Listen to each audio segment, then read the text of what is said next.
So what's up guys, last class में हमने यहाँ पर देखा था कि जो सेट के क्वेश्चंस है उसमें हमने find union of two sets, find intersection of sets, remove duplicates using set and check if element exist in set, हमने ये सारे क्वेश्चंस किए थे।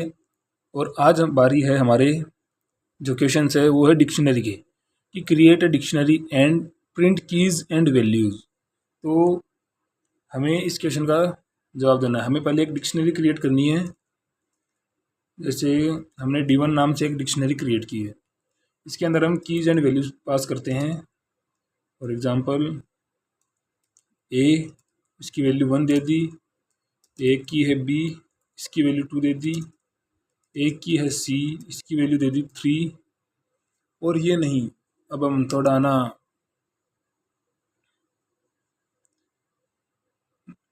फॉर्मल वे में करते हैं कि स्टूडेंट इन्फो सॉरी, हम स्टूडेंट इन्फो नाम से बना रहे हैं वेरिएबल, और इसके अंदर स्टोर करते हैं स्टूडेंट की इन्फॉर्मेशन। नॉर्मल तरीके से तो हम डेली करते हैं। नेम दे दिया स्टूडेंट का सुनील, ठीक है। उसकी एज दे देते हैं, एज क्या है उसकी, जैसे फॉर एग्जांपल 20। कोर्स कौन सा कर रहा है वो, कोर्स जैसे एडिटिंग का लगा देते हैं, एडिटिंग का कोर्स कर रहा है। और फ़ोन नंबर, ये फ़ोन नंबर डाल देते हैं।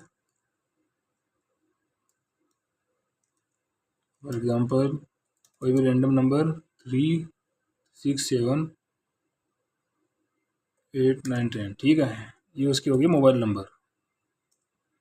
बस ये हमारी डिक्शनरी के अंदर। अगर मैं इसको प्रिंट कराऊँ स्टूडेंट इन्फो, तो आप देख सकते हैं स्टूडेंट की इन्फॉर्मेशन प्रिंट हो चुकी है। लेकिन हमें क्या चाहिए, हमें कीज़ और वैल्यूज़ चाहिए सेपरेटली। तो मैं क्या करूँगा, मैं प्रिंट करूँगा student dot student info dot keys. आपको अगर इनका इसके बारे में नहीं पता तो आप हमारे लास्ट क्लास में जाके देख सकते हैं कि हमें कैसे काम करते हैं। जो हमारी डिक्शनरी की क्लास है उसके अंदर आप हमारे चैनल पे विज़िट करिएगा और वहाँ पर आपको इन सारी मेथड्स का पता होगा। वैल्यूज़ निकालनी है तो हम वैल्यूज़ नाम का मेथड यूज़ करते हैं। और यहाँ पर आप देख सकते हैं कि डिक्शनरी डिक्ट कीज़ में आ गया name, age, course and phone number. और डिक्ट वैल्यूज़ में आ गया सुनील, उसकी एज 20 है, कोर्स एडिटिंग का कर रहा है, और उसके मोबाइल नंबर। तो ये था हमारा फर्स्ट क्वेश्चन। इसके बाद है count frequency of characters in a string using dictionary. हमें डिक्शनरी की हेल्प से एक स्ट्रिंग है उसके कैरेक्टर्स की फ्रिक्वेंसी काउंट करनी है। फॉर एग्जांपल अगर मैं एक स्ट्रिंग लिखूं हेलो, अब इसके अंदर ये बोल रहा है हमें डिक्शनरी की हेल्प से इसके जो जितने भी कैरेक्टर्स है उसकी वैल्यूज़ को, उसके मतलब फ्रीक्वेंसी काउंट करनी जितने भी कैरेक्टर हो उनकी। तो मैं इसके लिए एक डिक्शनरी बना लेता हूँ D1 नाम से, एक एम्प्टी डिक्शनरी जिसमें हम सारी वैल्यूज़ को स्टोर कर पाए, ठीक है। तो ये हमने एक डिक्शनरी बनाई। इसके बाद मैंने लगाया for loop, for I in S, मतलब स्ट्रिंग एस के अंदर क्या करना है मुझे, D1 में जो D1 है उसके अंदर। अब आपको पता होगा D1 के अंदर हम वैल्यूज़ को कैसे फाइंड आउट करते हैं, कैसे एक्सेस करते हैं। जो हमारी लिस्ट होती है, टपल होती है, सेट होते हैं, उनके अंदर तो हम इंडेक्सिंग के थ्रू करते हैं। और जो हमारी डिक्शनरी होती है उसके अंदर हम इसकी कीज़ के थ्रू करते हैं। तो हमारे जो आई है, आई के अंदर हमारे पास क्या होगा, जो हमारा आई है आई इन एस, तो हमारे पास स्टार्टिंग में मैं यहाँ पर कमेंट डाल के कर देता हूँ। हमारे पास जो आई होगा, आई के अंदर क्या क्या होगा, आई के अंदर होगा जब फर्स्ट टाइम लूप रन करेगा तो एच आएगा सिर्फ, उसके बाद आएगा ई आएगा, उसके बाद एल आएगा, उसके बाद फिर से एल आएगा, उसके बाद फिर से ओ आएगा। ऐसे 1 बाई 1 आई के अंदर वैल्यूज़ आएंगी। तो हमारे पास जो स्टार्टिंग वाला D1 ऑफ आई है उसके अंदर एच है, ठीक है। इसके बाद हमें क्या करना है, जो हमारा D1 है, हमें गेट मेथड का पता होगा आपको। हम गेट का यूज़ क्यों करते हैं, हमारे पास दो तरीके से हम ना डिक्शनरी के वैल्यूज़ को एक्सेस कर सकते हैं, एक तो डायरेक्ट उसकी कीज़ के थ्रू और एक गेट मेथड के थ्रू। तो हमने गेट में किया आई मतलब एच उसकी की, और उसकी बाय डिफ़ॉल्ट वैल्यू डाल दी हमने 0। तो इसकी पूरे की वैल्यू क्या होगी 0, और हमें इसमें करना है +1। मतलब हमारे जो स्टार्टिंग में है ना कोई भी कैरेक्टर होगा उसकी स्टार्टिंग वैल्यू तो 1 ही होगी। जैसे एच आया है, हमने एच की वैल्यू तो 0 डाल दी भाई, है ना, एच के अंदर 0 है, लेकिन एच की एक्चुअल में एच कितनी बार है, एक बार तो है ना, तो 0 + 1 होकर 1 हो जाएगा। और उसके बाद में हम प्रिंट कर देंगे यहाँ पर D1 को, देखिए क्या आता है। और अब आप यहाँ पर देख सकते हैं कि जो हमारा एच है वो वन टाइम है, ई है वो 1 टाइम है, एल है वो 2 बार आ रखा है, और ओ है वो 1 बार आ रखा है। अगर हम एल को 2 बार और बढ़ा दें यहाँ पर हेलो, तो आप देख सकते हैं यहाँ पर एल 4 बार आ गया। और नॉर्मली हेलो कैसे लिखते हैं, कुछ ज़्यादा क्रिंज लोग होते हैं वो कैसे लिखते हैं, ये इससे लिखते हैं हेलो। आप देख सकते हैं हमारा ओ है वो 10 बार है। अब आपको मैं इसका ड्राई रन करके बताता हूँ। जब हमारा कोड, आपको इसका तो पता है कि ये हर बार 1 बार आएगा। अब आप जैसे ये कोड स्टार्ट होगा रन होना, तो एस में हेलो लिखा है, D1 एक एम्प्टी डिक्शनरी है, उसके बाद में फॉर आई इन एस, मतलब आई एस के अंदर ट्रेवर्स करेगा, मतलब अंदर जाएगा। तो इसने पहली वैल्यू जो एस में से उठाई है वो एच उठाई है। एच उठाने के बाद इसने क्या किया है, ये अंदर नीचे वाली लाइन में गया है, कोड के अंदर गया है इसने। अब देखो मैं बताता हूँ आपको, इसने ऐसा बोला है, ये कमेंट आउट किया, और अब देखो इसने बोला है कि D1 of H, D1 of H है नोट है, D1 ऑफ एच उसकी वैल्यू है जो D1 डॉट गेट है, उसमें एच होगा और उसकी वैल्यू है 0, ठीक है। और हमें प्लस करना 1। अब इसमें क्या है, ये क्या काम कर रहा है, ये काम कर रहा है कि जो D1 dot gate H coma 0 है, इसकी टोटल वैल्यू होगी 0। क्यों, क्योंकि हमारे पास देख लीजिए आप, हम गेट का यूज़ क्यों करते हैं, गेट फंक्शन का यूज़ करते हैं डिक्शनरी की वैल्यूज़ को फाइंड करने के लिए। और हमारे यहाँ पर बाय डिफ़ॉल्ट वैल्यू क्या दे रखी है, हमने 0 दे रखी है, तो 0। उसके बाद आ गई +1, तो हमारे एच की वैल्यू क्या हो जाएगी, हमारे एच की वैल्यू हो जाएगी, जो हमारा एच है वो स्टोर करेगा वैल्यू 1 को। आप देख सकते हैं नीचे कि क्या वैल्यू आ रही है। ऐसे ही जब ई के पास जाएगा तो सेम काम होगा, ई के पास जाएगा तो भी 1 स्टोर करेगा। जैसे ही एल के पास जाएगा, मैं आपको डायरेक्ट एल का बताता हूँ। जैसे यहाँ पर ई हो गया, उसके बाद जैसे एल आएगा, ये वापस नीचे जाएगा, ये बोलेगा डी ऑफ एल का बताओ आप। तो डी वन ऑफ एल में आया, तो ये देखेगा कि डी वन डॉट गेट, फिर ये बोलेगा कि क्या है ये, हमारे पास जो एल है इसकी वैल्यू क्या दे रखी है मैंने 0, 0 + 1, तो ये वापस से वही हो जाएगा कि 1 हो जाएगा एक बार। फिर ये जब वापस ऊपर जाएगा एल के लिए, तो इसने देखा कि यहाँ पर तो एल है, तो ये वापस इसके पास आएगा। लेकिन इस बार क्या होगा, ये जब ट्रैवर्स करेगा वापस, तो D1 ऑफ एल देखेगा, D1 ऑफ एल आया, ये देखेगा D1 डॉट गेट देखा। अब गेट का काम क्या है, गेट का काम है कि वैल्यूज़ बताना। अब तो एल की वैल्यू हमारे पास 0 तो थी, लेकिन इस बार एल की वैल्यू हमारी क्या होगी, 1 हो चुकी है ऑटोमेटिकली। गेट का काम यही है कि जो कीज़ है उनकी वैल्यू बताना। तो ये की वैल्यू आएगी वो इस बार 0 की जगह 1 आ जाएगी यहाँ पर। तो अब आप यहाँ पर देखेंगे, 1 मिनट, तो हाँ +1 होगा। तो हमारे पास D1 dot gate L of 1 की वैल्यू क्या होगी, एल कोमा 1 की वैल्यू होगी 1 ही होगी, इस बार 1 होगी, तो 1 + 1 क्या हो जाएगा 2। तो ऐसे हमारे पास एल की वैल्यू 2 आई है और ओ की वैल्यू 10 टाइम में से हुई है। तो ये था हमारा सेकंड क्वेश्चन की फ्रीक्वेंसी काउंट की हमने किसी भी कैरेक्टर की। इसके बाद है मर्ज करना है 2 डिक्शनरीज़ को। हमारे पास 2 डिक्शनरीज दे रखी है, उनको मर्ज करना होगा। तो मैं मान लेता हूँ पहली डिक्शनरी हमारे पास ये है ए की नाम, ए के अंदर वैल्यू है 1, और एक है बी के अंदर वैल्यू होगी 2, ठीक है। 1 मिनट, इसी को लेते हैं हम, एक स्टूडेंट की इन्फॉर्मेशन है, हमें इसके अंदर कुछ और ऐड करना है। फॉर एग्जांपल अगर अपडेट नाम से बना लिया, update student info, update student info कि हमें स्टूडेंट की इंफॉर्मेशन को अपडेट करना है। ठीक है, तो अब हम क्या अपडेट करना चाहेंगे इसमें, जैसे वो कहाँ से है, उसकी सिटी क्या है, तो सिटी नाम डाला मैंने, सिटी डाला और डाल दिया जयपुर। डबल कोट्स याद रखना हमेशा, बाद में एरर आने से अच्छा आपको पता हो पहले से। जयपुर, तो मुझे इसको अपडेट करना है, तो मैं क्या करूँगा, ज़्यादा कुछ नहीं करूँगा, मैं करूँगा स्टूडेंट इन्फो, मर्ज करना है, इन्फो डॉट अपडेट, अपडेट में क्या डाल देना है, जिसको अपडेट करना है उसको अपडेट स्टूडेंट इन्फो। एंड जब हम प्रिंट कराएंगे स्टूडेंट इन्फो, अब आप देख सकते हैं, wait a minute guys, okay error आ गई थी। अब आप देख सकते हैं कि हमारी जो है ना दोनों डिक्शनरीज है उनको भी हमने मर्ज कर दिया इजीली। ये था हमारा मर्ज टू डिक्शनरीज। इसके बाद फाइंड की विद मैक्सिमम वैल्यू, हमें की को फाइंड करना है जिसकी वैल्यू मैक्सिमम हो। देखते हैं अभी क्या बोलता है ये।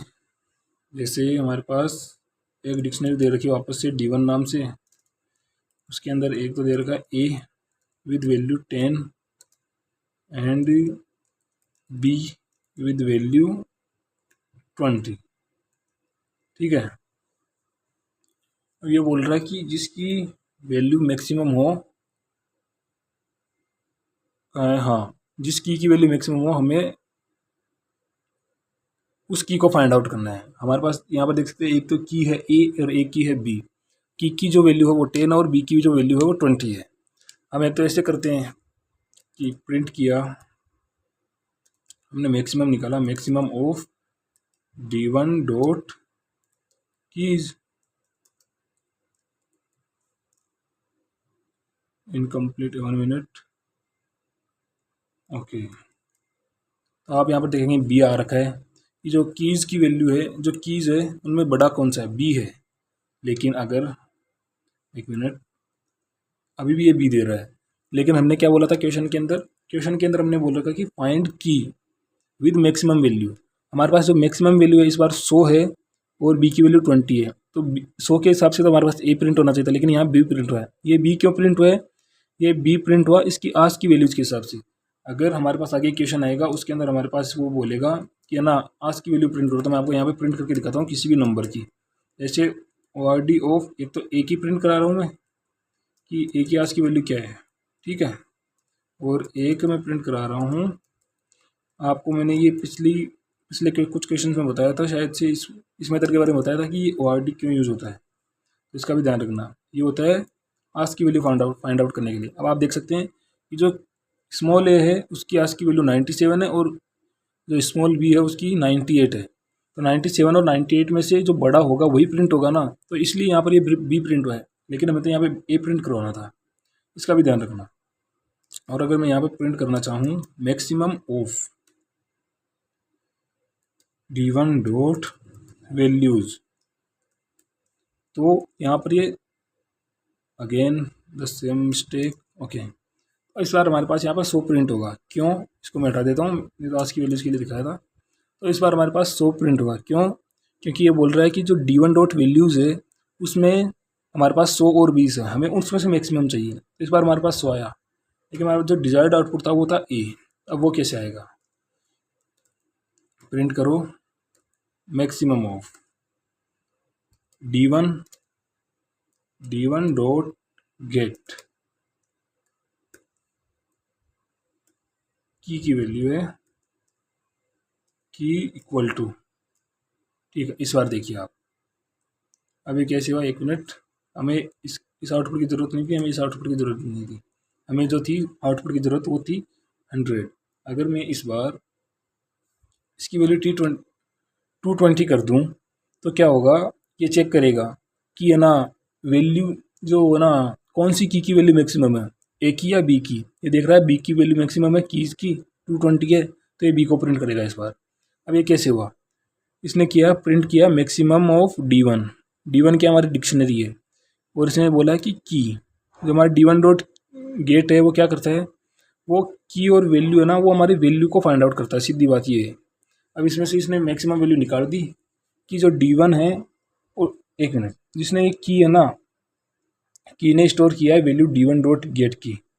D1 डॉट गेट में इसने वैल्यू स्टोर की है 100 और 220। तो हमारा जो मैक्सिमम वैल्यू है, इसने ये बोला है कि जो हमारी एक तो डिक्शनरी है D1, अगर मैं यहाँ पर प्रिंट करा दूँ आपको सही से बताने के लिए, तो आप देख सकते हैं इसने बोला कि D1 क्या है, D1 एक डिक्शनरी है, उसमें से मैक्सिमम, उसमें से और की है, जो की स्टोर कर रहा है D1 डॉट गेट है। D1 डॉट गेट क्या कर रहा है, ये जो D1 डॉट गेट है ये हमारी की वैल्यू निकाल रहा है। तो इसमें से जो मैक्सिमम वैल्यू होगी वो आपको प्रिंट करनी है। तो हमारे पास इस बार मैक्सिमम वैल्यू क्या है, 20 है, 220 है, तो 220 में मैक्सिमम हो, तो इसकी की वैल्यू क्या है, की है 20 बी, तो इसने यहाँ पे बी प्रिंट किया है। यही था। अगर मैं यहाँ पर कैपिटल ए ले लूँ, फॉर एग्जांपल कैपिटल ए ले लूँ, इसकी तो सबसे कम है, वो आज की वैल्यू है इसकी तो 65 है। अगर मैं यहाँ पर ये वैल्यू डालूँ तो यहाँ पर इस बार कैपिटल ए प्रिंट हो जाएगा। तो ये था हमारा फाइंड की विद मैक्सिमम वैल्यू। तो ये हमारा हो गया डिक्शनरीज के बारे में। इसके बाद आता है हमारा कंडीशनल स्टेटमेंट। कंडीशनल स्टेटमेंट सबसे इजी टॉपिक है मेरे हिसाब से। इसमें हमें क्या करना है, चेक करना है कि एक नंबर पॉजिटिव है, नेगेटिव है और जीरो है। तो मैं क्या करूँगा, नम ले लूँगा, नम में क्या करूँगा, इंट इनपुट ले लिया हमने। यूज़र से छोड़ो, यूज़र से क्या लेना है, आपको पता है कैसे लेते हैं यूज़र से। हमारा टारगेट है अभी कितना जल्दी ख़त्म कर सकते हैं इसको। नम इज़ ग्रेटर देन 0, तो ये बोलेगा प्रिंट करो number is positive, number is positive. Else not else, elif num is less than 0, then print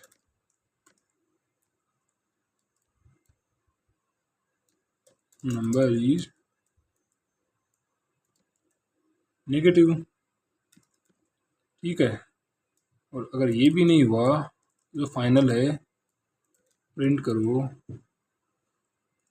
number is 0। ठीक है, तो रन करके देख लेते हैं कि भी हमारा नंबर क्या है, 24 है, वो पॉजिटिव नंबर है, माइनस कर दो नेगेटिव हो जाएगा, और इस कंप्लीट को 0 कर दो। देखिए नंबर इज 0। अब आगे आप पॉजिटिव लिखो नेगेटिव लिखो, कुछ फर्क नहीं पड़ता। ये तो बहुत इजी क्वेश्चन था जो हो गया। इसके बाद है create a simple calculator using if else. If else की हेल्प से आपको एक सिंपल सा कैलकुलेटर क्रिएट करना है। ठीक है, अब देखो आप इसकी हेल्प से कैलकुलेटर भी क्रिएट कर सकते हो, जिसको आप चलाते हो डेली नॉर्मल कैलकुलेशंस के लिए पाइथन की हेल्प से। तो चलिए मैं आपको ये करके बताता हूँ। फॉर एग्जांपल जैसे n1 है, नम है, हम यूज़र से इनपुट लेते हैं इस बार, इंट in इनपुट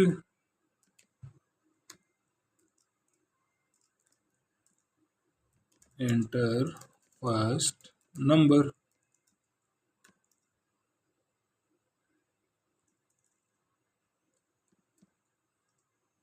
n2 है, इंट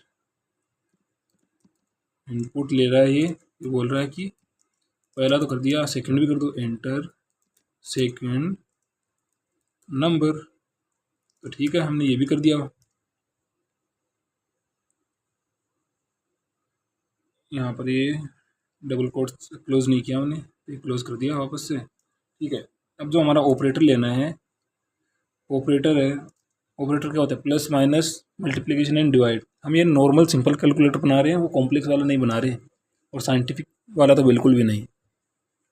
ठीक है, तो ये ऑपरेटर्स हम क्या करेंगे, हमें इसमें कोई इनपुट नहीं चाहिए, हमें इनपुट क्या मतलब, हमें इंटीजर में कन्वर्ट नहीं करना है इसको, ये कैरेक्टर में रहता है तो इसको उसमें रखना है, स्ट्रिंग में। इनपुट लेना है एंटर एन ऑपरेटर रेफरेंस दे देते हैं कि कौन कौन से, plus, minus, multiply, divide. Okay. हम इसमें मॉड्यूलस वाला भी डाल सकते हैं लेकिन अभी नहीं। एंड दिस वन, ये हो गया। ठीक है, अब हमें कैलकुलेट करवाना, तो इफ ऑपरेटर इक्वल टू हो गया प्लस के, ठीक है, तो प्रिंट करवा देना sum is and A plus B, not A plus B, n1 plus n2। ठीक है, एलिफ ऑपरेटर इक्वल टू हो गया नेगेटिव साइन के, तो प्रिंट करा देना subtraction is and n1 minus n2, ये प्रिंट करवा देना। इसके बाद में ना माने, ये बोल रहा है कि अगर एलिफ हमारा ऑपरेटर मल्टीप्लिकेशन हुआ तो क्या करेंगे, बोल देना कि प्रिंट कर दे भाई मल्टीप्लिकेशन इज एंड कॉमा लगा के n1 मल्टीप्लाइड बाई n2 कर देना। ये n1 n2 num1 और num2 है, बोले तो नंबर 1 और नंबर 2। ठीक है, सॉरी। इसके बाद आएगा एलिफ, अगर वो बोला कि मल्टीप्लाई नहीं हुआ तो बोल देना कि डिवाइड करना भाई मुझे, अगर मल्टीप्लाई नहीं मांग रहा तो डिवाइड मांग रहा होगा तू, तो बोल देना कि print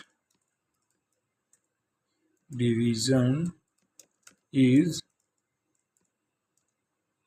n1 divide by n2, ये बोल देना इसको। ठीक है, इसके बाद ये बोल रहा कि ये भी नहीं करवाना है मुझे, तो फिर बोलेगा भाई ये भी नहीं करवाना तो क्या करवाना है, तो बोल देना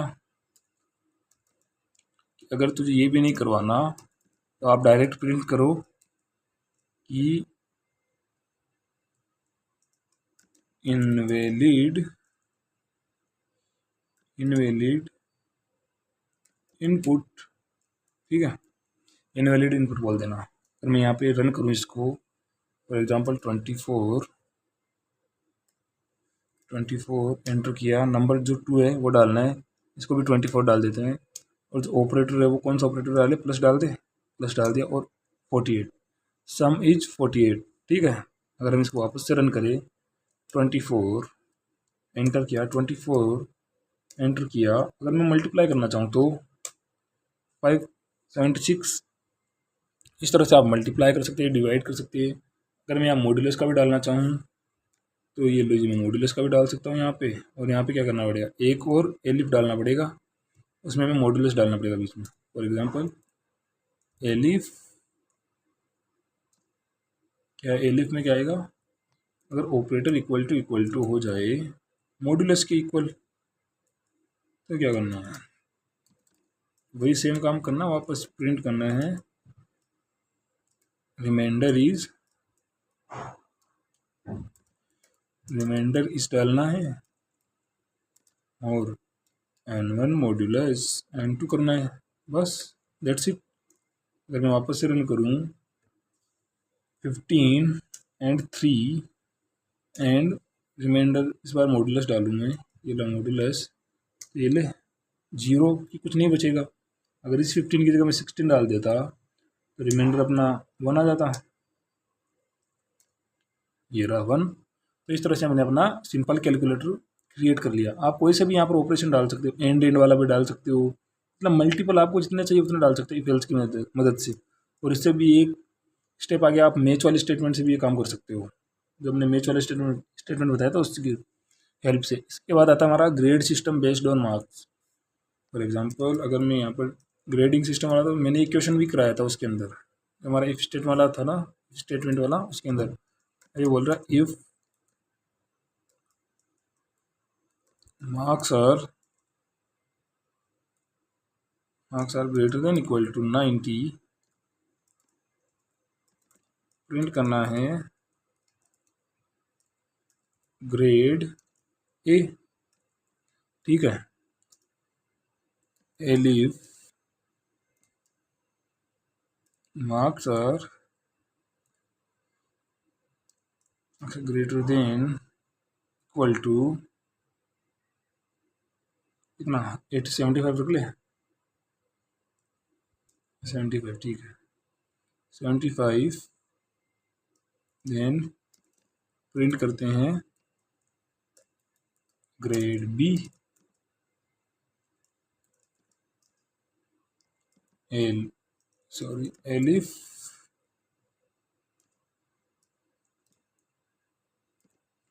if marks are greater than 60,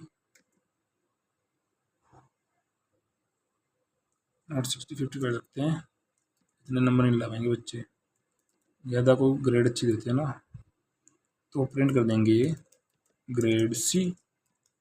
okay, and अगर कुछ भी ना आए, इससे भी नीचे आए, चलो एलिफ मार्क्स आ रहे हैं ग्रेटर देन 33, प्रिंट करवा देंगे ग्रेड डी। ओके, और अगर इससे भी बात नहीं बन रही तो प्रिंट करा देंगे फेल भाई तू फेल हो गया। ऐसे आप मुझे भी लिख सकते हो अपने दोस्तों के, अगर आपके नंबर अच्छे आए हो। अगर अच्छे ना आए हो तो फालतू मुझे ना ले, आप ही पे भारी पड़ सकता है। भाई तो फेल हो गया, 32 आया, क्राइटेरिया क्रॉस नहीं किया। अगर 76 आ गया तो बी ग्रेड आ जाएगा। अगर 67 आ गया तो ग्रेड सी आ जाएगा। और अगर 45 आ गया तो ग्रेड डी आ जाएगा। अगर 45 डाल दिया, अगर 45 डाल दिया तो ग्रेड डी आ जाएगा। और बस यही था हमारा इसका जो सोल्यूशन था ग्रेड सिस्टम का। ये तो ये थे हमारे कंडीशनल स्टेटमेंट्स। कंडीशनल स्टेटमेंट्स के बाद आते हैं हमारे लास्ट 11 क्वेश्चन है, इनको करते हैं। बहुत ईजी क्वेश्चन है, बहुत जल्दी हो जाएंगे। ये तो ईजी तो नहीं है लेकिन जल्दी हो जाएंगे, बस इतना मैं बोल सकता हूँ आपको। तो जो हमारा पहला क्वेश्चन है, प्रिंट नंबर्स फ्रॉम 1 to 100। ये तो सबसे ईजी क्वेश्चन है, बता रखा है। 4i in range. अगर हम स्टार्टिंग ना दे तो ये 0 से स्टार्ट करता है, लेकिन हमें तो 1 से 100 तक प्रिंट करना है, तो हम स्टार्टिंग दे देते हैं 1 से। और जो ये लास्ट नंबर है उसको इंक्लूड नहीं करता, एक्सक्लूड रखता है, तो हम दे देते हैं 101। ठीक है, इसके बाद मैं प्रिंट कर देता हूँ आई को प्रिंट तो कर दूंगा, लेकिन ये नीचे नीचे नीचे प्रिंट होंगे एक साथ। अगर मैं दिखाऊँ तो आप स्क्रॉल करते करते रह जाओगे। अगर आपको 1000 नंबर प्रिंट कराना हो तो हम छोटा सा काम एक और कर देते हैं, एंड की वैल्यू यहाँ पर /n से हटा के स्पेस रख देते हैं। ठीक है, तो ये देखिए आपके सारे नंबर प्रिंट हो चुके हैं। अगर आप यहाँ पर एक और स्पेस रखना चाहो तो कोई बड़ी बात नहीं है, एक और स्पेस रख सकते हो नंबर अच्छे से देखने के लिए। ठीक है, तो ये था हमारा प्रिंट नंबर फ्रॉम 1 to 100 हो गया। इसके बाद प्रिंट मल्टीप्लिकेशन टेबल। ये भी छोटा सा काम है। 4i इन रेंज कहाँ से स्टार्ट होता है? मल्टीप्लिकेशन 1 से, और कहाँ तक जाता है? 10 तक। हम ले लेंगे 11, 1 प्लस। इसके बाद प्रिंट करा लेंगे, आई को मल्टीप्लाई करेंगे। किस नंबर की टेबल प्रिंट करनी है? 79 की कर दे प्रिंट। ये देखिए 79 की टेबल प्रिंट हो गई। आपको बस नंबर बोलना है, कौन सी? 35 की। 35 की, एक मिनट, ये एंटर कर दिया मैंने, ये रन कर दिया वापस। 35 की टेबल प्रिंट हो गई। तो इस तरह से आप मल्टीप्लिकेशन टेबल प्रिंट कर सकते हो। फैक्टोरियल नंबर क्या होता है? फैक्टोरियल नंबर आप अगर इंजीनियरिंग कर रहे हो, अगर आपने 12th मैथ ले रखी है, तब तो आपको पता होगा कि फैक्टोरियल क्या होता है। जो नॉन मैथ वाले हैं उनको बताता हूँ मैं फैक्टोरियल क्या होता है। फैक्टोरियल होता है जैसे आपके पास एक कोई नंबर है, जैसे आपके पास कोई नंबर है 5, ठीक है। अब आपको क्या करना है, इस नंबर को मल्टीप्लाई करना है किससे, इसके एक कम से सॉरी। अब ये नंबर क्या हो गया, 4 हो गया। ये जब तक एक ना हो तब तक मल्टीप्लाई करते रहो। 4 को मल्टीप्लाई करेंगे आप 3 से, 3 को मल्टीप्लाई करेंगे आप 2 से, और 2 को मल्टीप्लाई करेंगे आप 1 से। जैसे 1 आया इसको रोक दो, और इसका आंसर क्या रहा है, 5 multiplied by 4 20, multiplied by 3 60, multiplied by 2 120, multiplied by 1 120। आपका आउटपुट आ गया 120।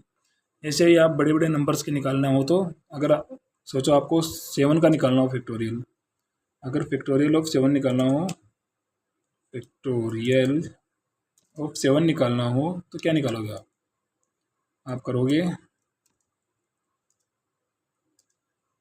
पता होगा आपको, 7 मल्टीप्लाइड बाई, आपको एक तक जाना है, 6 multiplied by 5 multiplied by 4 multiplied by 3 multiplied by 2 multiplied by 1। अब आपको 120 को, अब आपको पता है 5 का फैक्टोरियल तो पता है आपको 120 है। अब आप 120 को 6 से मल्टीप्लाई करेंगे तो आएगा 720, और 720 को 7 से मल्टीप्लाई करेंगे तो मुझे भी नहीं आ रहा। तो अब इसके लिए हमने निकाला फैक्टोरियल। फॉर एग्जांपल हमने नंबर दे दिया 7, इसका फैक्टोरियल हमें निकालना इसका फैक्टोरियल हमें निकालना है। तो मैंने फैक्टोरियल हमारा कहाँ तक जाना चाहिए, 1 तक जाना चाहिए, तो ठीक है। अब 4i इन रेंज, रेंज कहाँ तक होनी चाहिए इसकी, 1 to n+1 तक नम। क्यों, क्योंकि आपको पता है कि हमें 7 तक निकालना अगर फैक्टोरियल, और अगर हमने सिर्फ नम रखा तो ये नम से एक हम 6 तक का फैक्टोरियल निकाल के देगा, और हमें निकालना 7 तक का, तो नम+1 करेंगे, मतलब नम+1 हो गया यहाँ पर 8, मतलब 1 से 8 तक जाना है इसको, ठीक है। और अब क्या करेंगे, factorial equal two factorial multiplied by I, that's it. 4 not 4, print करना है आपको फैक्टोरियल, देखते क्या आता है, 5040। ये जब 7 से मल्टीप्लाई करेंगे, अगर मैं यहाँ पर 5 लिख दूँ तो आप देख सकते हैं 120 आ गया फैक्टोरियल जो हमने यहाँ पे लिखा था। अब हमें 6 का भी पता है, क्योंकि 6 का तो 720 मैंने बोला था, तो 720। अब 720 को 7 से मल्टीप्लाई करेंगे। अब आप एक तो 720 को 7 से मल्टीप्लाई करो, और आप डायरेक्ट 7 का फैक्टोरियल निकालो। 5040, अभी हमने एक कैलकुलेटर भी बनाया था, ठीक है। तो कितना था हमारा, 720 ना, 720 को मल्टीप्लाई करना है किससे, 7 से, और हमारा ये ऑपरेटर कौन सा है, मल्टीप्लिकेशन। ये लो आपका आंसर चेक कर लो। कैलकुलेटर भी हमारे पास अपना, ठीक है, हमने अभी बनाया जस्ट। तो ये था हमारा फैक्टोरियल निकालना, ध्यान रखना। इसके बाद आता है फैक्टोरियल निकालने के बाद आता है फिबोनाची सीरीज। फिबोनाची सीरीज क्या होती है, फिबोनाची सीरीज को हम ऐसे बोल सकते हैं कि जो ना हमारे पास करंट नंबर है, जो प्रेजेंट नंबर है, वो पिछले दो नंबर्स का सम होता है। फॉर एग्जांपल हमारे पास, जैसे हमने फिबोनाची सीरीज लिख देता हूँ मैं आपके पास कुछ नंबर्स के, ये हमारे पास 0 है और हमारे पास 1 है, ये तो हमारे पास हमेशा रहती है स्टार्टिंग में। इसके बाद में जो अगला नंबर होगा, इन दो का समीशन होगा, 0 + 1 कितना होता है, 1, तो 1। अब जो अगला नंबर होगा ना, पिछले दो नंबर का सम होगा। अगर हमारे जो पिछले दो नंबर क्या, 1 और 1 है, तो 1 और 1 हो गया 2। अब हमारे जो लास्ट दो प्रीवियस नंबर कौन से, 1 और 2 है, तो हमारा आ गया 1 और 2 3। अब अगला नंबर क्या होगा, 2 और 3 का समीशन 5। अब 3 और 5 का समीशन 8, और अब 8 और 5 का समीशन 13, और 13 8 का समीशन 21, और एज से कंटिन्यू चलता रहेगा 34 and so on. It's not 24, 34 ही होता ना, हाँ 34 ही दिख रहा है। तो इस तरह से अब इसको कैसे फाइंड आउट करेंगे हम, इसका देखते हैं। तो हमारे पास दो नंबर ए और बी, क्या है, 0 और 1, जो हमें इसेंशियल है, लेना ही पड़ेगा, बहुत इंपॉर्टेंट है इस चीज़ के लिए, कि हमें ये तो लेना ही पड़ेगा। इसके बाद में अब क्या करेंगे, 4i इन रेंज, हमें 10 तक 9 नंबर निकालने हैं स्टार्टिंग के, ठीक है। तो हम क्या करेंगे, प्रिंट कर देंगे एको, ये हमने प्रिंट कर दिया। एक और एन डाल देंगे, क्यों आपको पता ही है, स्क्रॉल करने से तो अच्छा ही है। अब ए और बी को अपडेट करेंगे। ए में क्या डालेंगे, ए के अंदर डाल देंगे बी की वैल्यू, और बी के अंदर क्या डालेंगे, ए प्लस बी। और अगर हम जब प्रिंट कराएंगे तो आप देख सकते हैं 34 तक है। अगर मैं इसको 15 तक करूँ तो आप देख सकते हैं। अभी हमने आपको, मुझे जहाँ तक पता होगा, इस लाइन को मैंने आपको समझा दिया था ढंग से। इसको भी पता है कि क्या होता है, इसका भी पता है कि हम ए को प्रिंट करें। अब ये समझ में ना आया हो तो मैं बता देता हूँ आपको इसको अच्छे से फिर से, अगर आप अगर आपको समझ में नहीं आया हो तो।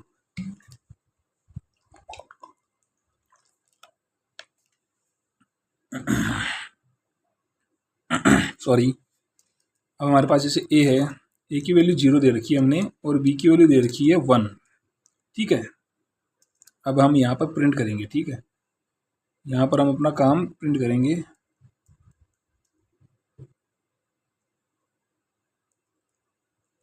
अब यहाँ पर हम अपना आउटपुट प्रिंट करेंगे।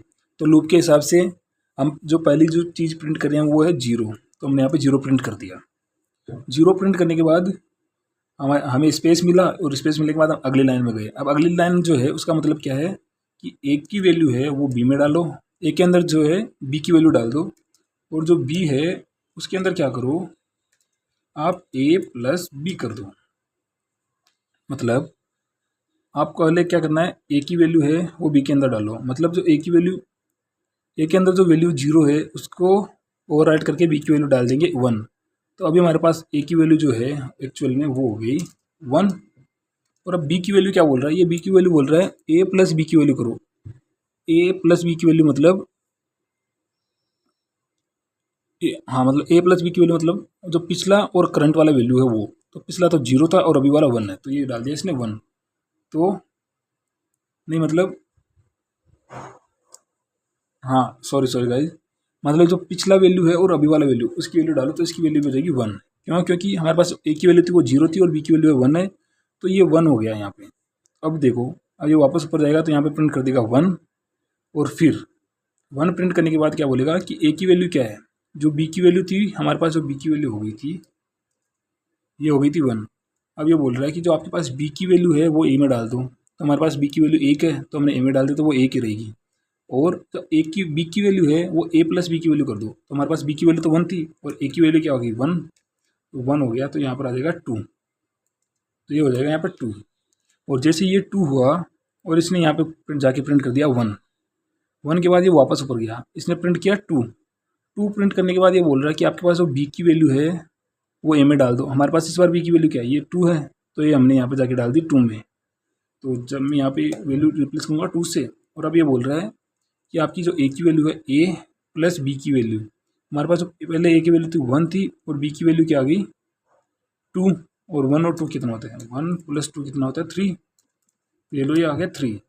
और ऐसे ही हमारा कंटिन्यू साइकिल चलता रहेगा जब तक ये हमारी रेंज कंप्लीट ना हो जाए 14 तक। तो हमारे पास आप देख सकते हैं 14 नंबर होंगे, 1 2 3 4 5 6 7 8 9 10 11 12 13 14 15। 1 मिनट, हाँ 15 नंबर होंगे। 0 से स्टार्ट किया ना हमने, ये आपको पता है स्टार्टिंग 0 से होती है इसकी, इसलिए टोटल तो नंबर 15 ही होंगे। तो ये था हमारा फिबोनाची सीरीज का। इसके बाद आता है sum of digits of a number. हमें सम निकालना है। फॉर एग्जांपल जैसे मैंने यहाँ दे दिया नम में 1 2 3 4, इन चारों का सम क्या होगा, चारों नंबर का 1 + 2 + 3 + 4, 4 और 3 7 एंड 3 10।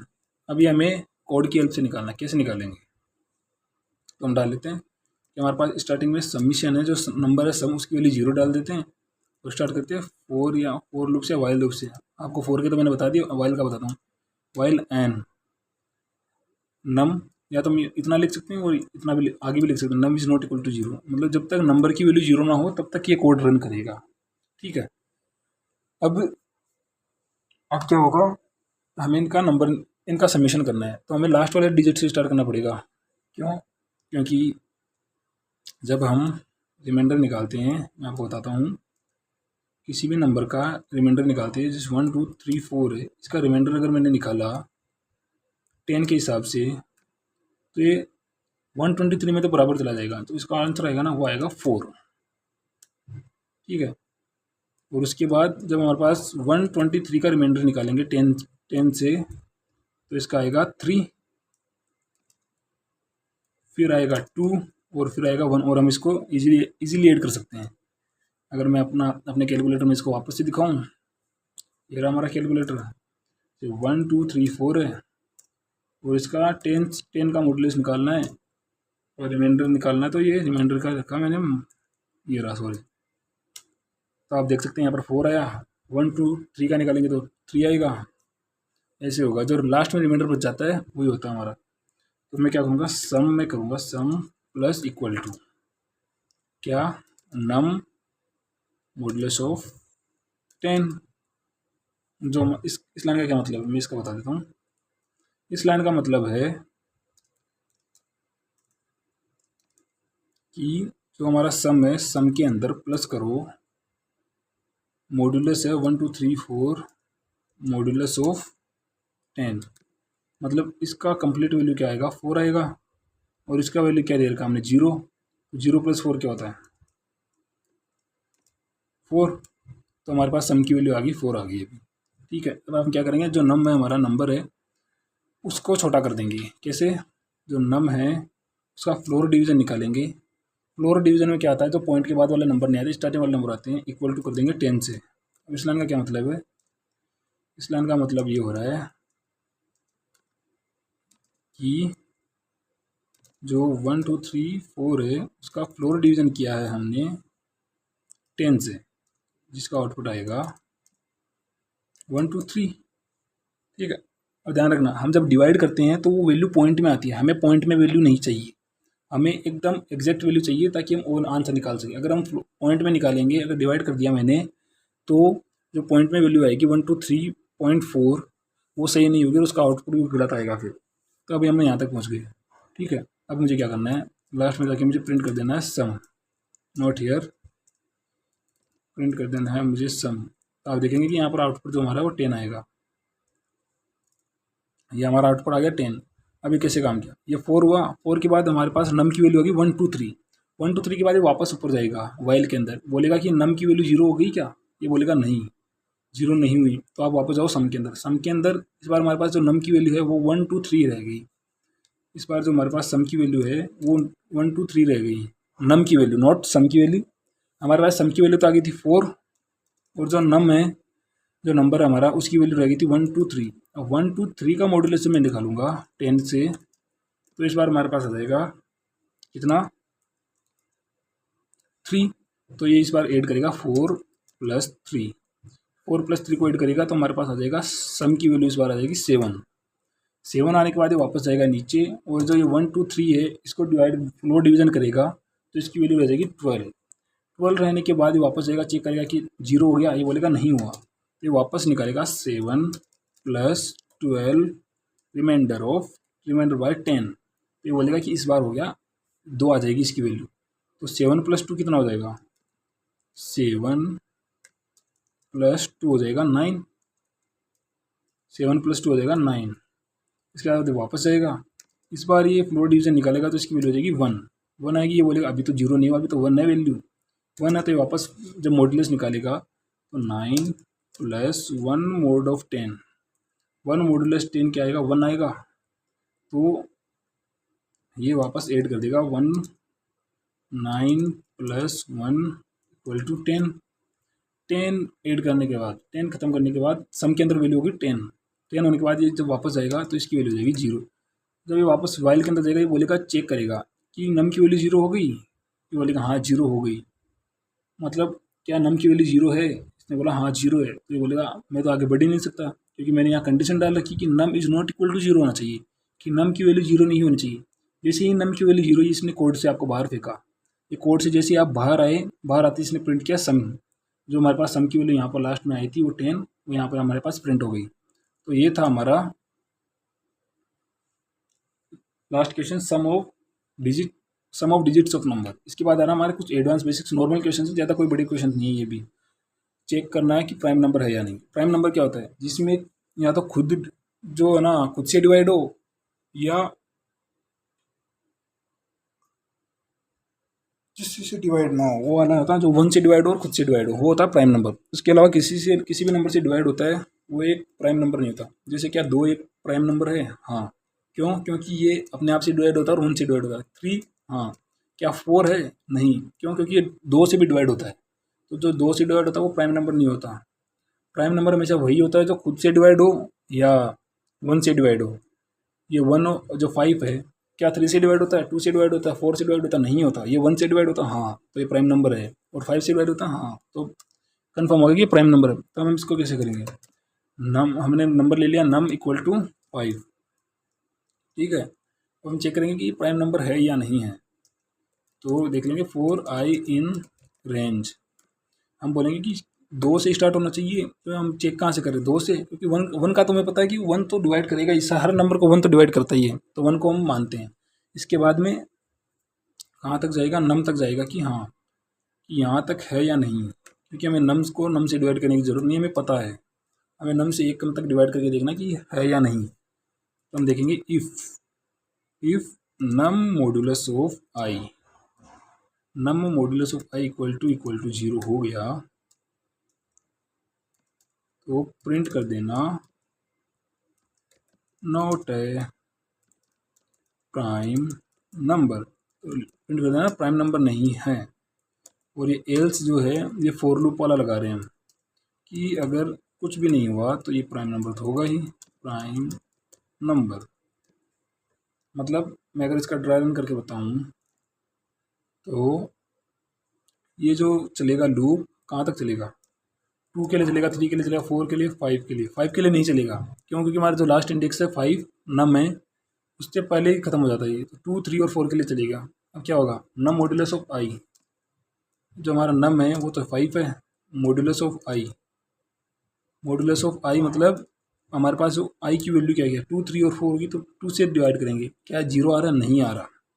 तो ये वापस ऊपर जाएगा, ये वापस ऊपर चला जाएगा। एक मिनट, हम यहाँ पर ब्रेक भी कर देते हैं। अगर ब्रेक नहीं करेंगे तो इसका भी बताऊंगा मैं आपको भी। हाँ, कि जब प्राइम नंबर है ही नहीं तो हम बार बार क्यों चेक करें? ये इसके लिए ब्रेक, ठीक है। तो इसने बोला कि 5 मॉड्यूलस ऑफ 2, जो 5 है वो चेक करेगा कि 5 मॉड्यूलस 2 है, क्या ये 0 है? नहीं है। तो ये इसके अंदर नहीं जाएगा, ये फिर वापस लूप स्टार्ट करेगा ऊपर से स्टार्ट करेगा। ये बोलेगा कि 3 मॉड्यूलस 2, 5 मॉड्यूलस 3, क्या 0 है? नहीं। तो वापस ऊपर जाएगा, ये इसके अंदर घुसेगा ही नहीं। फिर ये वापस ऊपर जाएगा, 4 चेक करेगा कि 4 मॉड्यूलस 5 0 है? नहीं। तो अगर कुछ भी कंडीशन ट्रू नहीं हो रही तो ये एल्स के अंदर चला जाएगा और प्रिंट कर देगा प्राइम नंबर। अगर मैं आपको दिखाऊं यहाँ पर, अगर 6 लिखूँ मैं, तो आप देखना prime number, note a prime number. ये प्राइम नंबर है ही नहीं। क्यों? क्योंकि ये 2 से भी डिवाइड होता है, 3 से भी डिवाइड होता है। हमें चाहिए सिर्फ 5 से, 1 से और 6 से। ये अगर नंबर 1 और 6 से डिवाइड होता तब ये प्राइम नंबर माना जाता। अगर हिंदी में मैं बोलूँ तो प्राइम नंबर को हिंदी में मुझे नहीं पता क्या कहते हैं। ऐसा बोल सकते हैं कि जिसमें एक ऐसा नंबर जिसमें या तो खुद का भाग जाए या एक का भाग जाए, वो होता है प्राइम नंबर।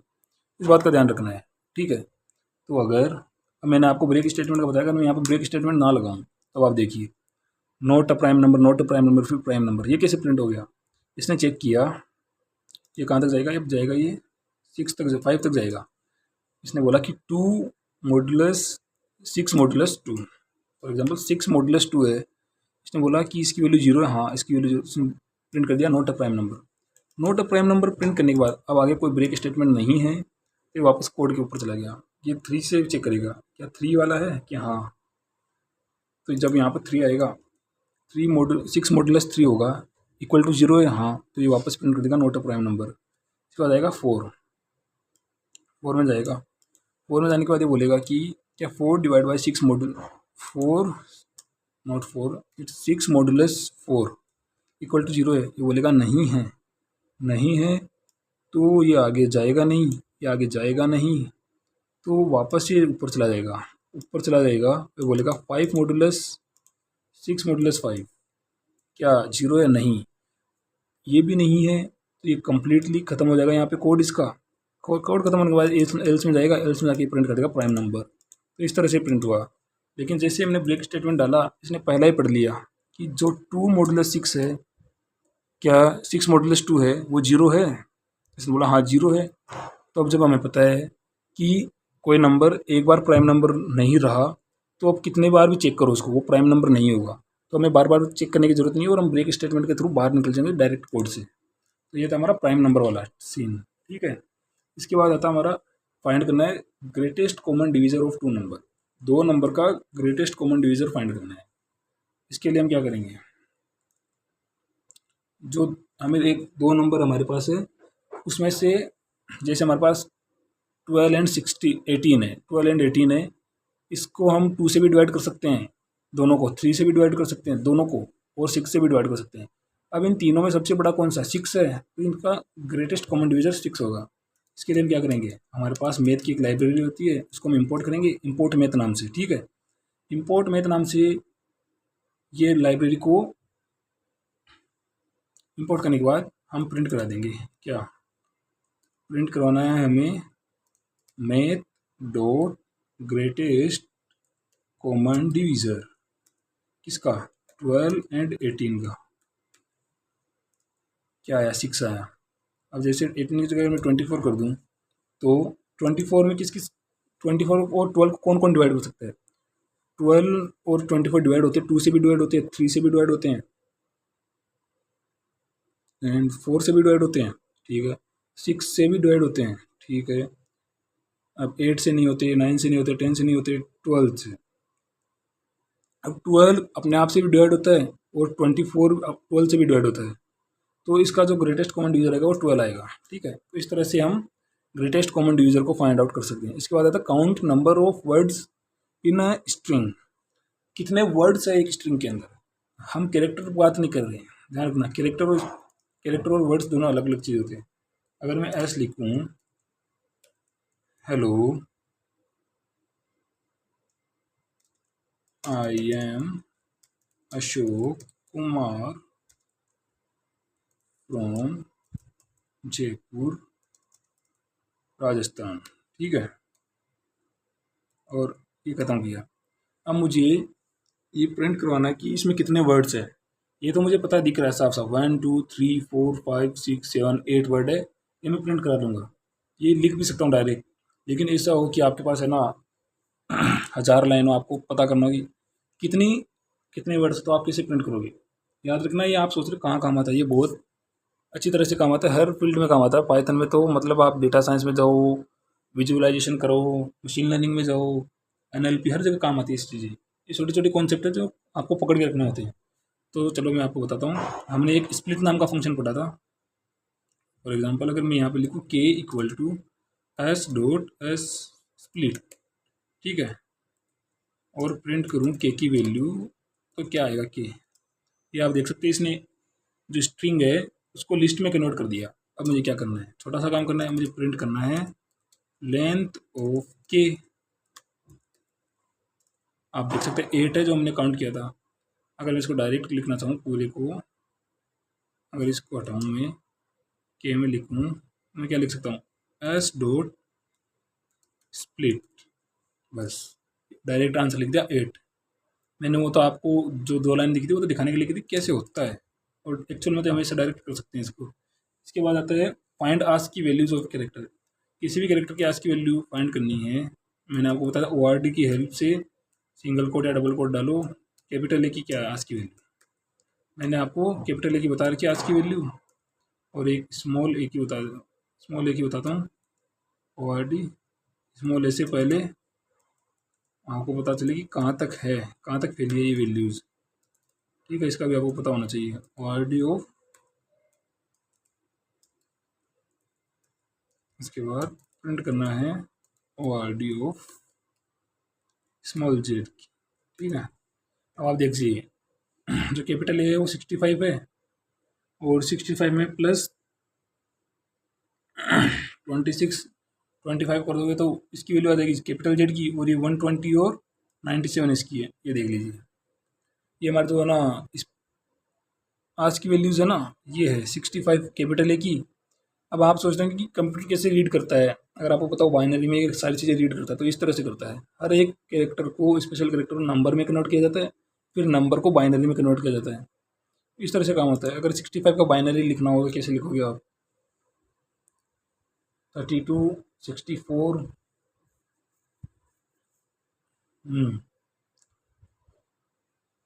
तो 64 का बाइनरी आपको बाइनरी में भी नंबर कन्वर्ट करने आने चाहिए, मैं आपको यहाँ नहीं बता रहा हूँ, ठीक है। अब करना है कि एक नंबर आर्मस्ट्रॉन्ग नंबर है या नहीं। आर्मस्ट्रॉन्ग नंबर क्या होता है, आपको मैंने एक पैलिंड्रोम नंबर का बताया था, एक फिबोनाची सीरीज, एक पिक्टोरियल, अब एक आया नया आर्मस्ट्रॉन्ग नंबर। तो आर्मस्ट्रॉन्ग नंबर क्या होता है, आर्मस्ट्रॉन्ग नंबर होता है जैसे आपके पास कोई नंबर दे रखा है, डायरेक्ट एग्जाम्पल बताता हूँ। अब इसके हर डिजिट का क्यूब निकालना और उसको ऐड करना तो वापस ये नंबर आए। जैसे 1 का क्यूब क्या होता है, 1 होता है। 5 का क्यूब क्या होता है, 125 होता है। और 3 का क्यूब क्या होता है, 27 होता है। अब अगर आप इसको ऐड करोगे ना तो आएगा 153। अगर ये दोनों सेम आ जाए तो ये होता है आर्मस्ट्रॉन्ग नंबर। फॉर एग्जांपल अगर मैं आपको लिख के बताऊँ, num equal to 153 and sum equal to, हम इसको एक जगह स्टोर कर लेते हैं ताकि हम कंपेयर करा सके। नम है, इसको टेम्प के अंदर स्टोर कर लिया। इसके बाद जो हमारे पास सम की वैल्यू है वो लिखती 0, वाइल, ऐसे कामों के लिए है ना ये अच्छा लगता है लिखना, वाइल लूप से काम करना बहुत ईजी हो जाता है। नम क्या करना है, अब हमें एक और वेरिएबल लेना है डी नाम से। हम नम मॉड्यूलस ऑफ 10 निकालेंगे। पहले नम मॉड्यूलस ऑफ 10 क्या होता है, नम मॉड्यूलस ऑफ 10 होगा 3। तब हम क्या करेंगे, सम प्लस इक्वल टू, क्या करेंगे, सम की वैल्यू तो 0 है, 0 प्लस जो डी की वैल्यू है उसकी पावर 3 करेंगे। या तो हम डी मल्टीप्लाइड बाई डी 3 बार लिख सकते हैं, या डी की क्यूब 3। इसके बाद क्या करेंगे, नम है जो उसका फ्लोर डिवीज़न निकाल देंगे। फ्लोर डिवीज़न निकाला और अब क्या करेंगे, चेक करेंगे इफ नम और sum, if sum equal to temp है, क्योंकि मैंने यहाँ पर ना नम को तो मैनिपुलेट करके 0 कर दिया है तो हम नम से कंपेयर नहीं कर सकते, ठीक है। तो प्रिंट कर देना आर्मस्ट्रॉन्ग नंबर, एल्स प्रिंट कर देना नॉट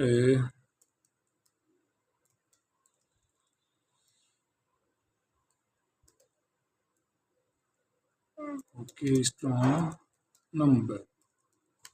अब अगर हम प्रिंट करेंगे तो आर्मस्ट्रॉन्ग नंबर बता रहा है। अगर अब आप सोच रहे हैं कि हमने नम क्यों नहीं किया, तो अगर मैं नम को देखूँ अब आप देखिए नॉट आर्मस्ट्रॉन्ग नंबर, क्योंकि ये 0 को कंपेयर कर रहा है। फिर हमने यहाँ पर 0 कर दिया था। एक मिनट मैं आपको बता देता हूँ ढंग से। हमारे पास नम दे रखा 153, फिर टेम्प की वैल्यू दे रखी। टेम्प के अंदर हमने नम की वैल्यू डाल दी तो हमारे पास जो टेम्प की वैल्यू होगी वो हो गई 153, ठीक है। जो हमारे टेम्प की वैल्यू, सम की वैल्यू 0 है। अब ये कब तक चलेगा, जब तक नम की वैल्यू 0 ना होगी। हमने पिछली बार लिखा था कि नम की वैल्यू ऐसे इज नॉट इक्वल टू 0, ये और ये सेम ही है। ये कब तक चलेगा, जब ये इसकी वैल्यू फॉल्स नहीं होगी, मतलब 0 नहीं होगी। अब जो हमारा डी है इसने क्या किया है, जो डी है इसने इस वैल्यू स्टोर किया 3, 153 डिवाइड बाई 10 किया तो जो रिमाइंडर बचा वो 10 है, 3 बचा। तो उसके बाद हमने क्या किया, जो है ना सम है 0, सम की वैल्यू 0 प्लस डी की वैल्यू डी की पावर 3, मतलब 3 की पावर 3 क्या होता है 27। तो ये 27 ऐड किया।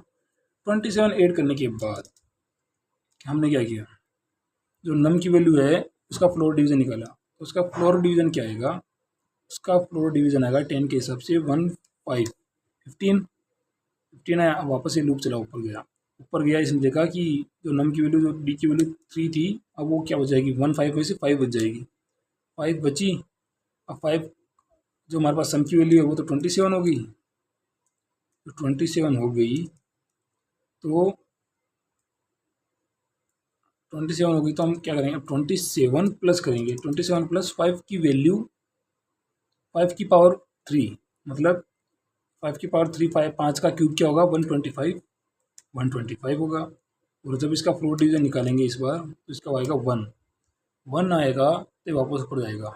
और जाके क्या करेगा, मॉडुलस ऑफ 1 क्या होगा, मॉडुलस 1 मॉडुलस 10 क्या होगा, 1 होगा। अब ये वापस क्या करेगा, हमारे पास जो इसकी वैल्यू है सम की वो तो 152 हो गई है, 152 हो गई है।